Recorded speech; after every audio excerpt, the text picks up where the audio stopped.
वालेकुम साईं, ख़ुशि आहियो? इहे असांजूं रेशम गली राति तव्हां ॾिठी हुई, ईअं जो हाणे तव्हांखे मां ही ॾेखारियां थो। रेशम गली जो चौक, हेठां ई चौक, रोड, किचरा, वकीर, गाडा, रेड़ा, देगियूं, ख़राब रोड। राति बग़ैर स्ट्रीट लाइट जे तव्हांखे मां ॾेखारियो हुयो। हींअर मां तव्हांखे कुदरती रोशनी में ॾेखारियां थो। ही कंस्ट्रक्शन हले पई, unauthorised illegal construction. Town planning authority कमु करे थी, सिंध बिल्डिंग कंट्रोल अथॉरिटी कमु करे थी, आहिनि सभु न टाउन कमेटी कमु करे थी।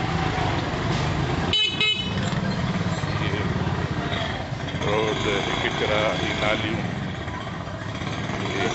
खॾा खुॿा, ही रोड, ही असांजो ही बिज़नेस हब रेशम गली जे रेशम गली ॾे वेंदड़ रस्तो आहे। नालनि में हिते जेको ॿाहिरि वञे त छिके कढणो बंदि। हिन सूरत हाल में कीअं माण्हू हली सघे थो न, केॾो ॾुखियो आहे। हाणे हिन में हीउ जेको आहे हुनखे इंशाल्लाह ज़रूरु ठहंदो।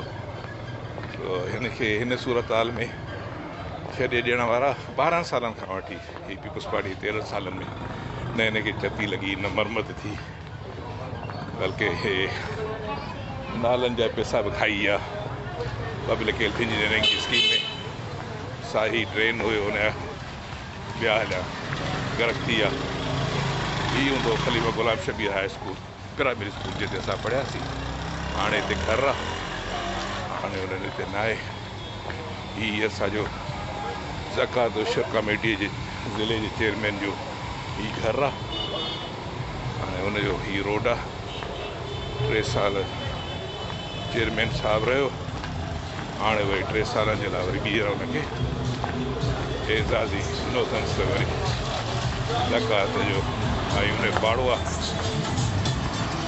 असांजो बि पाड़ो आहे, मुंहिंजो पाड़ो आहे। मां बि तकलीफ़ में आहियां इलाही में। सभिनी खे इंतज़ामिया वारनि सभिनी चऊं था ताकी हाणे एहतिजाज कयूं, को टायर साड़ियूं, रोड बंदि कयूं। इहो हिकिड़ो तरीक़ो बचे थो। हीअ रोड हाणे वेंदो मेन रोड ते, अॻिते वेंदो, हेॾां ही वेंदो। हिन रोड जी साॻी सूरत हाल आहे। हीअ वरी हीअ रस्ता, हिनखे रस्तो चई सघिजे, हलण लाइ को पाथ चई सघिजे थो। अलाह हिननि खे हिमत ॾिए।